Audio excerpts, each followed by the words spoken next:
نحمده صلی اللہ رسول الکریم اما بعد اعوذ باللہ من الشیطان الرجیم بسم اللہ الرحمن الرحیم رب اشرح لی صدری ویسر لی امری واحلل عقدۃ من لسانی یفقہوا قولی۔ عزیز ساتھیوں، بچوں، بزرگوں اور تمام خواتین، السلام علیکم ورحمۃ اللہ وبرکاتہ۔ سورۃ الاعراف شروع کرتے ہیں،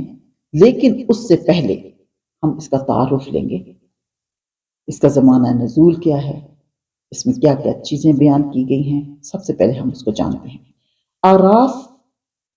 کے متعلق کہا جاتا ہے کہ وہ ایک دیوار یا فصیل ہے جس کی بلندی پر کچھ ایسے لوگ کھڑے ہوں گے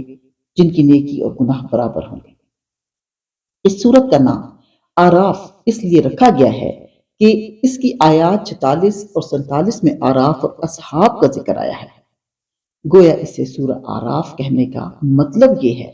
کہ وہ سورت جس میں اعراف کا ذکر ہے۔ اس سورت مبارکہ پر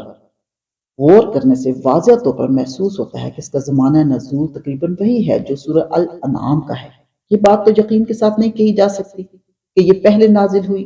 یا وہ، مگر اس کے انداز بیان سے صاف ظاہر ہو رہا ہے کہ یہ اسی دور سے متعلق ہے۔ اس سورت مبارک کا جو بیان ہے اس کا مرکزی مضمون دعوت رسالت ہے۔ ساری گفتگو کا مدعا یہ ہے کہ مخاطبوں کو خدا کے فرستادہ پیغمبر کی پیروی اختیار کرنے پر آمادہ کیا جائے، لیکن اس دعوت میں انذار، جس کا مطلب ہے تنبیہ اور ڈراوے، کا رنگ زیادہ نمایاں پایا جاتا ہے، کیونکہ جو لوگ مخاطب ہیں یعنی اہل مکہ، انہیں سمجھاتے سمجھاتے ایک طویل زمانہ گزر چکا ہے اور ان کی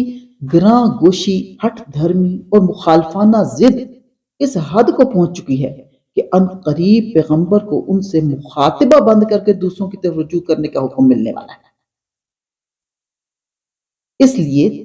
تفہیمی انداز میں یعنی سمجھانے کے انداز میں قبول رسالت کی دعوت دینے کے ساتھ ان کو یہ بھی بتایا جا رہا ہے کہ جو طور طریقے تم نے اپنے پیغمبر کے مقابلہ میں اختیار کر رکھے ہیں، ایسی ہی روش تم سے پہلے کی قومیں اپنے پیغمبروں کے مقابلے میں اختیار کر کے بہت برا انجام دیکھ چکی ہیں۔ پھر چونکہ ان پر حجت تمام ہونے کے قریب آ گئی ہے، اس لیے تقریر کے آخری حصہ میں دعوت کا رخ ان سے ہٹ کر اہل کتاب کی طرف پھر گیا ہے، اور ایک جگہ تمام دنیا کے لوگوں سے عام خطاب بھی کیا گیا ہے، جس بات کی علامت ہے کہ اب ہجرت قریب ہے، اور وہ دور جس میں نبی صلی اللہ علیہ وآلہ وسلم کا خطاب تمام تر اپنے قریب کے لوگوں سے ہوا کرتا ہے، خاتمے پر آ لگا ہے۔ جو ہم آیات کی تفصیل میں جائیں گے تو ہمیں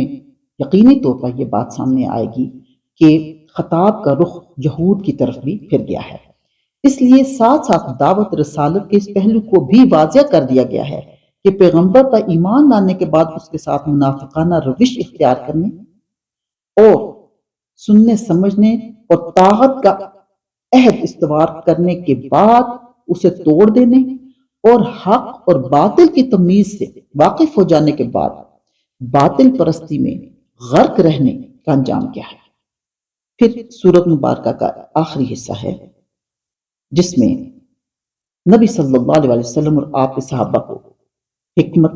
تبلیغ کے متعلق چند اہم ہدایات دی گئی ہیں، اور خصوصیت کے ساتھ انہیں نصیحت کی گئی ہے کہ مخالفین کی اشتعال انگیزیوں اور چیرہ دستیوں کے مقابلے میں صبر و ضبط سے کام لیں، اور جذبات کے ہیجان میں مبتلا ہو کر کوئی ایسا اقدام نہ کریں جو اصل مقصد کو نقصان پہنچانے والا ہو۔ اب اصل مقصد کیا ہے؟ وہ یہ کہ دین اسلام کو پھیلانا اور لوگوں کے دلوں اور ذہنوں میں اللہ کی ربوبیت اور اس کی الوہیت کو قائم کرنا، اور اخلاق کی تعلیم دینا، اللہ کی اطاعت اور فرما برداری کے دائرے میں رہ کے زندگی گزارنے کا سبق دینا۔